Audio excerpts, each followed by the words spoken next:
যে সমস্ত আলেম ওলামা জাতিকে নিয়ে চিন্তা করত, জাতির ভবিষ্যৎ নিয়ে চিন্তা করত, এই সমস্ত আলেম দুনিয়া থেকে অলরেডি বিদায় হয়ে গিয়েছে। কিছুদিন আগে ডক্টর আল্লামা লুৎফুর রহমান তিনিও আমাদের ছেড়ে দুনিয়া থেকে বিদায় হয়ে চলে গেলেন। আল্লামা সাইদি রাহিমাহুল্লাহ তিনিও দুনিয়া থেকে বিদায় হয়ে চলে গেলেন। যারা পার অসংখ্য আলেমকে দেখলাম, এই বিষয়ে কোনো কথা নাই, বাতিলদের বিরুদ্ধে কোনো কথা নাই। মুসলমান নরনারী অসংখ্য শিশু এদেরকে খাবার অনাহারের মধ্যে রেখে দিয়ে তাদের জীবনটা তছনছ করে দেওয়া হচ্ছে। এ বিষয়ে কোনো বক্তব্য পাওয়া যায় না।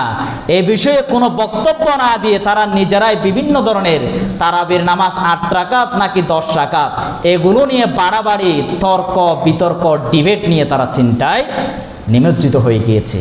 জাতি আলেম থেকে শিক্ষা নেওয়ার জন্য এখন প্রকৃত আলেম বাংলাদেশে পাওয়া যায় না। অসংখ্য আলেমকে দেখবেন নিজের চিন্তায় সে জীবনযাপন করে।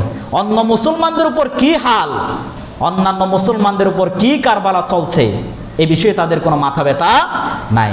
যে সমস্ত আলেম ওলামা জাতিকে নিয়ে চিন্তা করত, জাতির ভবিষ্যৎ নিয়ে চিন্তা করত, এই সমস্ত আলেম দুনিয়া থেকে অলরেডি বিদায় হয়ে গিয়েছে। কিছুদিন আগে ডক্টর আল্লামা লুৎফুর রহমান তিনিও আমাদের ছেড়ে দুনিয়া থেকে বিদায় হয়ে চলে গেলেন। আল্লামা সাইদি রাহিমাহুল্লাহ তিনিও দুনিয়া থেকে বিদায় হয়ে চলে গেলেন।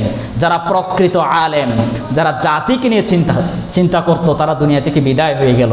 এখন আলেম আছে ঠিক, হুজুর আছে ঠিক, যারা নিজের ধান্দা ঠিক রাখতে পারে তারাই কিন্তু বর্তমানে এখন বসবাস করে।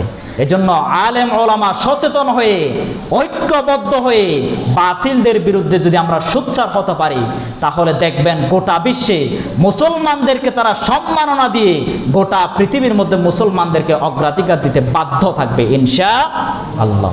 আমাদের কারণেই আমাদের মা বোনরা আজকে নিজের পরিবারকে নিয়ে খাবার ভক্ষণ করে নিজের সংসার চালানোর জন্য সেই সুযোগ তারা পাচ্ছে না।